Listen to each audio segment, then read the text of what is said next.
Kisah Sunan Kalijaga. Sunan Kalijaga memiliki nama asli Raden Said. Beliau lahir dari keluarga bangsawan, ayahnya seorang adipati di Tuban. Namun sejak muda, Raden Said dikenal memiliki jiwa yang peka terhadap penderitaan rakyat. Ia sering melihat orang miskin kelaparan sementara para pejabat hidup berfoya-foya.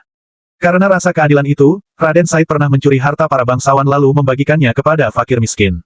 Tindakannya ini membuat ia diusir dari keluarga dan dianggap sebagai perampok baik hati. Ia kemudian hidup di hutan dan jalanan, hingga dikenal dengan julukan Berandal Lokajaya.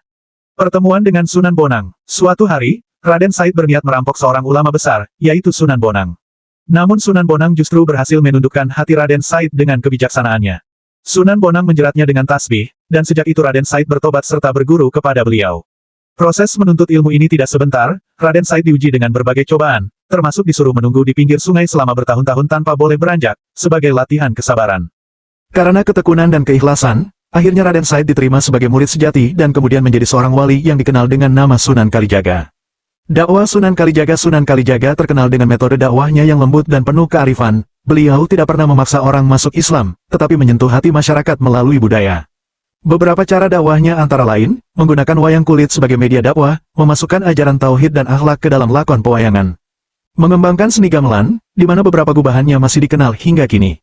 Mengajarkan falsafah Jawa yang dipadukan dengan Islam, seperti konsep, Sangkan Paraning Dumadi, asal dan tujuan hidup. Membuat baju takwa, pakaian khas yang sopan untuk ibadah, hingga sekarang masih dikenal di Nusantara.